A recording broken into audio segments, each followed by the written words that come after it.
આજે અમે પગપાળા ગયા અમારી કુળદેવીના દર્શન કરવા માટે।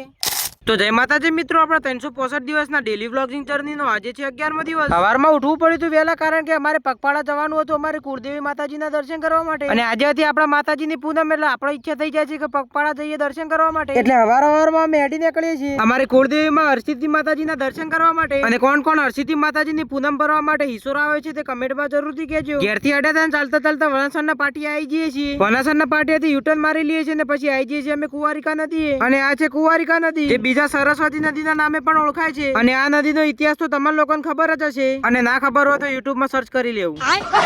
કુંવારિકા નદીને પાર કરી દઈએ છીએ અને પછી આવી જઈએ છીએ અમારી કુળદેવીમાં હરસિદ્ધિ માતાજીના મંદિરે। ત્યાર પછી બૂટ ચંપલ બહાર ઉતારી દઈએ છીએ અને માતાજીના દર્શન કરવા માટે મંદિરમાં આવી જઈએ છીએ। અને પછી અમે અમારી કુળદેવીના દર્શન કરી લઈએ છીએ અને આજ્ઞાપીઠના પણ દર્શન કરી લઈએ છીએ। અને અમે પૂનમના દિવસે સવારમાં વહેલા આવ્યા હતા, એટલે મંદિરમાં વધારે ભીડ જોવા મળી નહીં અને સરળતાથી માતાજીના દર્શન કરવા મળી ગયા। ત્યાર પછી શાંતિથી અમે કુળદેવી માતાજીના દર્શન કરી દઈએ છીએ અને આવી જઈએ છીએ મંદિરના બહાર। અને મારા આ વિડીયોમાં આવતી પૂનમ સુધી 10,000 લાઈકો કમ્પ્લીટ થઈ જશે તો હું હરસિદ્ધિ માતાજીના મંદિરે ચાલતો આવીશ, અને એ પણ વગર ચપ્પલ કે બૂટ પહેર્યા વગર। તો મિત્રો, તમે લોકો મને સપોર્ટ કરો અને આવતી પૂનમ સુધી આ વિડીયોમાં 10,000 લાઈકો પૂરી કરાવી દો। મંદિરમાં થોડું ઘણું બેસીને પછી નીકળી જઈએ છીએ અમે ઘર સાઈડ જવા માટે।